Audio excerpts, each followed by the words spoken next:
Olá, sejam bem-vindos, alunos e alunas da Univesp. O meu nome é Débora e nós vamos fazer juntos o curso de Lógica e Matemática Discreta. Bom, a aula de hoje é uma apresentação, então o que nós vamos tentar é dar uma visão panorâmica do que é lógica, lógica matemática, na verdade, o que é matemática discreta, e vamos tentar fazer juntos uma dedução de que vai ser muito legal e bacana juntar essas duas áreas da matemática para fazer um curso da licenciatura em matemática. Então, vamos começar pensando no seguinte. A lógica. O que acontece com lógica? Existe lógica biológica, lógica química, lógica física? Bom, nada disso vocês jamais ouviram falar, mas sim, já ouviram falar bastante sobre lógica matemática. Qual é a diferença? Por que matemática é especial nesse quesito, né? Bom, a matemática é diferente das outras ciências num aspecto fundamental. A maneira como são produzidos e validados novos conhecimentos. Então, para a matemática não tem experiência. É essa a grande diferença, né? Quando a gente faz experiências, o que acontece? Você tem um novo conhecimento, para ele ser validado, se faz uma experiência. Experimentamos, deu certo? Ok, foi aprovado. Não deu certo? Então tem que ser mudado, ou então é totalmente jogado fora. Então na matemática não é assim, não tem experiência. É tudo deduzido. Tá? Vou aqui passar para... É uma ciência dedutiva. Então, como é que se produzem os novos conhecimentos? Uma teoria nova, né, é apresentada por meio de provas ou demonstrações, né, essa mesma coisa as duas, de novos teoremas. A validação se dá pela aceitação dos outros matemáticos das provas apresentadas. Então, o que acontece? As provas apresentadas têm que seguir uma linha de raciocínio clara, que não tenha dúvidas, que não deixe margem a nada ser refutado. E, além disso, a gente vai fazer demonstrações sobre o quê? Ou provas sobre o quê? Sobre objetos matemáticos. Mas o que são esses objetos matemáticos? Os objetos matemáticos são de natureza abstrata. E essa também é uma grande diferença com as outras ciências, né? A matemática estuda padrões. Bom, essa é uma definição que está bastante em uso da matemática, é bastante boa, mas é difícil de explicar. Então, vamos aceitar por enquanto. Tá? Vou continuar aqui. Por vezes, a motivação de uma pesquisa é aplicada e concreta, mas uma vez traduzidas as questões para a linguagem matemática, o trabalho se desenvolve no nível das ideias e do raciocínio. Então, o que está acontecendo aqui? Você tem um objeto de natureza abstrata sobre o qual você quer demonstrar coisas. Como que você pode demonstrar coisas sobre esse objeto? Fazendo deduções. Então, usando o raciocínio lógico. É isso que vai ser a nossa principal preocupação nesse curso. Ok, vou dar um exemplo aqui, e esse exemplo talvez ajude a entender melhor do que eu estou falando. Esse é um problema famoso de matemática, como ocupar o espaço com esferas de igual tamanho, como ocupar do melhor jeito. Traduzindo, o que eu estou falando? Você tem esferas e quer empilhar esferas. Como o cara que vende laranja na feira precisa fazer? O que ele precisa? Empilhar as laranjas.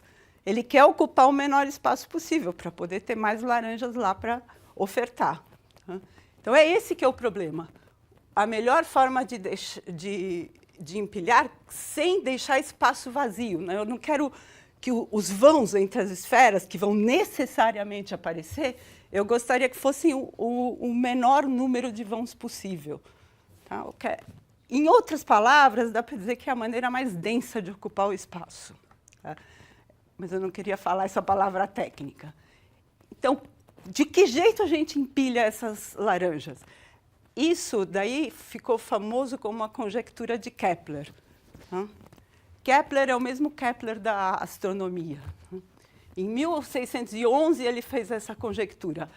O que é a conjectura de Kepler? A conjectura de Kepler é de que a melhor forma é realmente como os feirantes fazem na feira.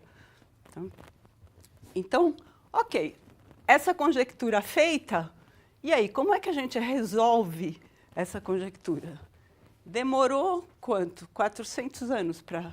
Não chegou a 400, mas demorou quase 400 anos para isso ser resolvido. Isso foi finalmente provado por um cara chamado Thomas Hales. Ele provou que a conjectura de Kepler era verdadeira, ou seja, que sim, a melhor maneira de empilhar laranjas, melhor no sentido de que deixa menos vãos livres, é da maneira que os feirantes fazem na feira mesmo. A demonstração que o Hales fez desse fato, ele foi escrita num artigo de 250 páginas. E, posteriormente, esse trabalho tinha que ser validado, não é, por outros matemáticos. E o que aconteceu? Demoraram muito para validar o trabalho. E o próprio Hales escreveu um novo artigo, aí em 2005, né, aqui é 98, então 7 anos depois, corrigindo umas coisas que estavam vagas no primeiro, fazendo coisas assim, e daí publicou, e isso agora está aceito como uma demonstração da conjectura de Kepler. Ok?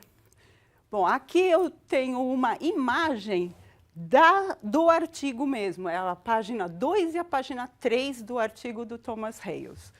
Isso está em inglês, para começo de conversa, e talvez mais grave do que isso, digamos, está em matematiquês. Então, é muito difícil de se entender já a partir da página 2, quando você não está habituado com essa linguagem aqui.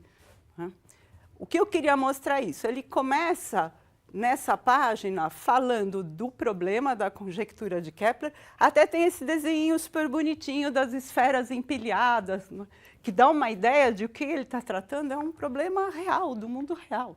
E é um problema do mundo real. Na página seguinte, o que tem aqui já não tem mais nada a ver, tá, com essa concretude das esferazinhas empilhadas aqui.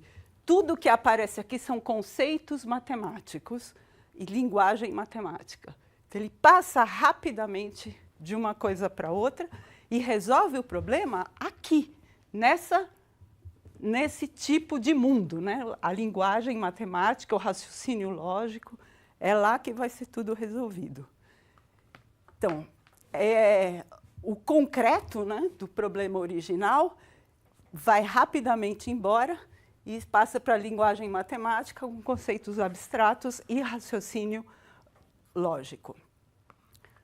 Ok, e é aí que está a força da matemática, né? A força da matemática está justamente nessa linguagem formal e no rigor lógico das demonstrações. Mas, e isso é importante para nós professores, o mas é bastante... acontece muito em sala de aula. O que acontece? É justamente essa linguagem formal e esse rigor lógico que amedronta as pessoas também, né? Que assusta os estudantes e que, às vezes, afasta os estudantes da matemática. Okay? Bom, vou dar um exemplo dessa história do rigor, né? Até onde a gente tem que ir com isso ou não. Olha essa equação aqui, 2 sobre x igual a 2 sobre 7. Tá, ok? Pode ser resolvida usando o argumento abaixo? O argumento é o seguinte: como os numeradores são iguais, temos que x igual a 7 e acabou o problema. Está resolvida a equação. Tá? Essa resposta está correta, tá certo? X igual a 7 é a resposta para esse problema. Mas o argumento não está bom. Por que o argumento não está bom? Porque nós vamos ver daqui a pouco, mas é difícil você convencer um aluno de que tem alguma coisa que não está bem quando ele chegou na resposta correta. Ele está, a resposta é correta. Por que é que não está bom o argumento? Porque o que está acontecendo é o seguinte: o que foi usado pelo aluno é essa implicação que eu estou escrevendo aqui. Se A sobre B é igual a A sobre C, então B é igual a C. Isso não é verdade. Né? Isso está faltando alguma coisa aí. O que é que está faltando? É que se A sobre B é igual a A sobre C, Então, A é 0 ou B igual a C. Tá? Aqui eu coloquei a flecha vai e volta, mas o que a gente precisa é a flecha de ida só. Tá? Então, o que estava faltando é ele dizer que o A não era 0. Bom, mas o A em questão aí era o 2. É claro que o 2 não é 0. Então, não precisava dizer. Esse é o argumento do aluno, ele geralmente falaria isso. Tá? Mas o que estaria correto é dizer isso. Como os numeradores são iguais e não nulos, então x é igual a 7. Tá? Então, parece uma coisa meio de pegar no pé, né? De você, mas isso aí é muita implicância. E é um pouco, pode-se pensar assim mesmo. Bom, agora vamos olhar para esse outro exemplo aqui. Olha o que acontece com esse exemplo. É a mesma questão, você tem uma fração e em cima os numeradores são iguais. Como os numeradores são iguais, se eu fizer como o aluno fez aquela na outra demonstração, o que vai acontecer? Corta o x menos 1 dos dois lados, você chega à conclusão que x é igual a x mais 1. Mas x igual a x mais 1 nunca pode acontecer. Então, isso aí não tem solução. Bom, mas isso aí tem solução. Se você pegar x igual a 1, 0 em cima, 0 aqui no outro lado, e fica 0 igual a 0, tá certo, né? Então, x igual a 1 é uma solução dessa equação. Então, aqui, o raciocínio correto de você analisar se em cima é 0 ou não, é a única coisa que vai resolver, de fato, o problema. Tá? Então, o correto, aqui está a solução, né? Como os numeradores são iguais, temos que ou os numeradores são 0, ou x é igual a x mais 1. X igual a x mais 1 nunca pode acontecer, então o que a gente tem é que a solução tem que ser para x menos 1 igual a 0, e, portanto, x é igual a 1. Ok? Bom, então, essas demonstrações que são feitas pelos matemáticos são a parte visível do trabalho do matemático. É por meio de uma demonstração que ele comunica as suas descobertas. Bom, mas então quais são as regras? O que eu posso usar? O que eu não posso usar? Quais são as regras de raciocínio válidas? Ok? Isso a gente vai tratar bastante ao longo desse curso aqui. Tá? Então, agora eu vou pensar um pouco na lógica. Né? É isso justamente, as regras de raciocínio válidas ou não, do que trata a lógica. O que está aqui é a definição que o Wise dá, né, o dicionário Wise da língua portuguesa, do que é lógica. Parte da filosofia que trata das formas do pensamento em geral, dedução, indução, hipótese, inferência, etc., e das operações intelectuais que visam a determinação do que é verdadeiro ou não. Tá? Então, essa é a definição do Wise. E isso é lógica em geral, não lógica matemática em particular. A lógica está presente entre as disciplinas importantes desde a antiguidade grega. Tá certo? O Aristóteles é um dos primeiros que deu um tratamento sistemático à lógica. O nome do Aristóteles é importante para a história da lógica. Bom, aqui é a história da lógica grega. Aqui, no século XIX, é que aparece uma mistura maior com a matemática, né? Tem um impressionante desenvolvimento de uma abordagem matemática da lógica. E aí nasce a lógica matemática. Então, o século XIX é que é o começo dessa ciência, uma ciência nova, a lógica matemática. E, como é lógica matemática, tinha filósofos e matemáticos interessados nela. E aqui eu coloco o nome de alguns que começaram o trabalho e trouxeram um grande desenvolvimento para a área. É o Boole, vocês talvez já ouviram falar em booleano, álgebra booleana. Bom, o De Morgan, Frege, Russell, Whitehead. Tá? Esses são alguns nomes. E o que eles fazem? Como é que a matemática entra na lógica? O que eles propõem é uma linguagem própria para a lógica. Tá? Uma linguagem que só diferente da língua portuguesa. Por que é preciso isso? Ou língua inglesa, ou seja lá qual for a língua falada deles. Isso se mostra necessário para evitar imprecisões de linguagem.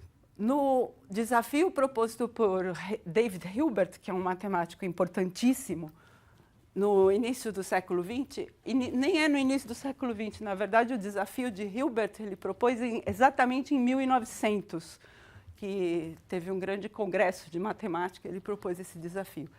O que o Hilbert propôs? Que fosse estabelecida de maneira formal um sistema axiomático a partir do qual seria construído todo o conhecimento matemático. O que é isso? Deixa eu falar um pouquinho disso. Um axioma é uma afirmação que você não prova, você aceita que aquilo é verdade, né? Então, o sistema axiomático vai ter algumas dessas afirmações e, a partir dessas afirmações, vai ser construído todo o conhecimento matemático. Era essa a ideia. Okay? Mas, vejam, só para fazer uma analogia, o conhecimento matemático já existia, né? Existia, vamos supor, falar assim, de um edifício de conhecimento matemático. Isso já existia na época. Então, como vai ser construído de novo? Não. Então, você imagina assim, como se o edifício do conhecimento matemático estivesse meio flutuando no ar e você estava querendo fazer as bases dele, né? Entender onde que está pousado tudo isso. Ok? Bom, para entender um pouco o contexto histórico dessas preocupações dos matemáticos, em 1856, tem a publicação da Origem das Espécies do Darwin. Tá? É uma busca pelas origens, tá certo? A tabela periódica, que é, na verdade, a base de toda a química, aparece em 1869. Louis Pasteur, em 1857, ele descobre ou relaciona micro-organismos e doenças. Então, de novo, é a busca por, bom, mas o que está por trás disso? O que está por trás disso? Essa pergunta, né, você sempre vai perguntando para trás, para entender de onde vêm as coisas com as quais você está lidando. Okay? O eletromagnetismo. O Maxwell, ele trata eletricidade e magnetismo como manifestações de um mesmo fenômeno, unificando duas teorias. Então, o que o Maxwell mostra? Que, na origem, eletricidade e magnetismo vinham do mesmo lugar, eram manifestações de um mesmo fenômeno. Okay? Então, todas essas coisas aí são descobertas que sempre vão no sentido de ir buscar as origens nas quais estão baseados os nossos conhecimentos. Foi uma época de grandes avanços nas ciências, com muitas descobertas fundamentais. Até a palavra fundamental aqui eu coloquei meio de propósito, porque é de fundamento, né? Em cima do que está tudo baseado. Okay. Então, o desafio, voltando para a matemática agora, o desafio de Hilbert de encontrar um sistema axiomático a partir do qual toda a matemática pudesse ser deduzida, parece muito ambicioso. Mas se vocês olham essas outras descobertas da época, vocês veem que está de acordo com os progressos científicos da época. Né? O que aconteceu com o desafio de Hilbert? Teve alguns progressos importantes, mas em áreas específicas. Tá? Sempre alguma área da matemática conseguia fazer um sistema axiomático, mas não alguma coisa que servisse para todas. Tá? Então, nomes como Peano, Dedekind, Cantor foram muito importantes nisso. Tá? O Cantor tem que fazer uma ênfase nele, porque o que o Cantor fez foi um sistema axiomático para a teoria dos conjuntos. E aí você começou a ter grandes esperanças de que se conseguisse, a partir daqui, levantar tudo para a matemática. Né? Mas o que acontece, o mas, é que em 1930 aparece o Kurt Gödel. E o que ele mostrou? Basicamente, o que o Gödel mostra é que, se você conseguir fazer esse sistema axiomático, ele não vai ter duas características que são importantíssimas. Ok? Então, espera aí, vamos com calma. O que ele mostra? Ele mostra mesmo, ele faz uma demonstração que, se o sistema axiomático for suficientemente rico para construir a matemática, então vai ter duas falhas. Agora eu vou falar das duas falhas. Primeira falha, não seria completo. O que quer dizer completo? Completo é um sistema axiomático que você pode tudo ser provado através deles. Toda afirmação você vai dizer, essa é falsa, essa é verdadeira. Tá? Então, aqui não seria completo e não conteria instrumentos dentro do próprio sistema para provar sua consistência. O que é a consistência de um sistema? Ele é consistente quando ele não tem contradição. Tá? É claro que você não quer que tenha contradição e é claro que você quer provar tudo. Então, quando Gödel mostrou que essas duas coisas iam ser obrigatórias num sistema axiomático que fosse rico o suficiente para construir a matemática, isso foi um balde de água fria, tá? Naquelas pretensões que se tinha. Mas mesmo assim teve muito progresso nessa área da lógica matemática. E o que acontece hoje em dia? Grande parte da matemática é baseada num sistema de axiomas conhecido por ZFC. Né? É ZFC por causa dos criadores. Zermelo, o Z, Frankel, o F, e o C é o nome, na verdade, de um axioma. Esse C está dizendo que tem um axioma da escolha juntado ao sistema. Choice, né, em inglês, o C é de choice. Okay? Então, quase toda a matemática que se faz hoje é baseada nesse sistema. Tá? Tem aquelas falhas que foram apontadas pelo Gödel, mas, porque não dá para não ter, mas ok, vamos continuar trabalhando. Tá? O que acontece na prática? Na prática, todas essas questões mais filosóficas da lógica têm muito pouca influência no trabalho do matemático. Mas o que ficou dessa época e de todas essas revoluções, com certeza, ficou a exigência do rigor nas demonstrações e no uso da linguagem. Tá? Isso está estabelecido. E nessa disciplina é esse aspecto que a gente vai se ater mais. Okay? A linguagem, como é que se faz uma demonstração, como é que se dá o raciocínio matemático. Bom, agora eu vou falar um pouquinho sobre matemática discreta. Né? Até agora foi quase sempre sobre lógica, então vamos tentar mudar um pouquinho. O que a matemática discreta trata?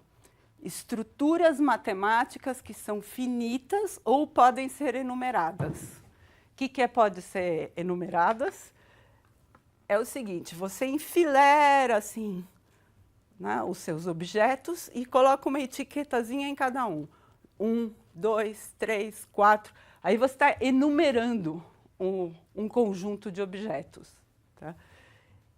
Mas, bom, aparentemente tudo deveria poder ser enumerável. Não é verdade. Né? Os números reais, por exemplo, você não consegue pegar os números reais todos e colocando essas etiquetazinhas neles. Tá? É um conjunto não enumerável. Bom, então essa é a matemática discreta. Ela trata desse tipo de estrutura e de objetos matemáticos, ou finitos ou enumeráveis. E o que ela tem de característica que traz um sabor especial para a matemática discreta? Ela apresenta métodos de solução de problemas bastante diversificados e se presta muito bem ao treino do raciocínio matemático. Então, a matemática discreta tem também essa característica, né, de fazer você pensar, como dizem, fora da caixinha. Okay? E é por isso que vai ser muito legal usar a matemática discreta junto com lógica para desenvolver esse curso aqui. Tá? Aqui é um desafio de matemática discreta, só para dar um exemplo de como se dá o pensamento em matemática discreta. Isso aqui tem um desenho aqui. E a pergunta, quantos quadrados existem na figura abaixo? Ok? Bom, isso é um desafio que é bacana para dar para estudante bem de ensino básico. Assim. Bom, aqui tem 16 quadradinhos, não é? Então, a primeira resposta que sempre dão é essa, 16. Essa é a resposta rápida. Mas, se a gente melhora um pouquinho essa resposta, você percebe que tem quadrados 2 por 2 também, não é? Ó, esse aqui é um quadrado 2 por 2. Tem quadrados 3 por 3. Ó, aqui é um quadrado 3 por 3. Bom, então, qual é, afinal, a resposta? Eu tenho que contar todos os quadrados. Ok? Então, vamos olhar os quadrados 2 por 2. As possíveis posições deles são essas daqui. São 9 quadrados 2 por 2. Ok. Então, contei os quadrados 2 por 2. Aí, aqui eu estou propondo marcar onde que podem estar os cantos dos quadrados. Tá? Imagina que se você tivesse um tabuleiro muito maior, esse tipo de procedimento é importante para ter um controle da sua contagem. Né? Mas, bom, continuando. Eu contei os quadrados 1 por 1 eram 16 e os quadrados 2 por 2 são 9. E os quadrados 3 por 3? Tem todas essas posições aqui. Tá? São os 4 quadrados 3 por 3, exatamente 4. Ok, então, os de tamanho 1 eram 16, os quadrados 2 por 2 eram 9, e agora os 3 por 3 são 4. E, finalmente, tem um quadradão aqui, que é o quadrado 4 por 4. Tá? Aqui estão as posições, de novo, dos 3 por 3, que é um procedimento que, quando a gente for generalizar, e nós vamos rever isso no curso, vocês vão gostar. Ok, aí existe isso. Então, a resposta porque a gente teve essa. É 1 mais 4 mais 9 mais 16 igual a 30. Ok, são esse o número de quadrados. É essa a resposta. Dá para perceber um padrão? Tá? Vocês percebem? Olha, 1, depois tem o quadrado do 2, o quadrado do 3, o quadrado do 4. Então, se fosse o quadrado original 5 por 5, como deveria ser a contagem? Provavelmente ia aparecer um mais 25 aqui, que é o 5 ao quadrado, e o total ia dar 55. Será que isso é verdade? Isso é perceber um padrão.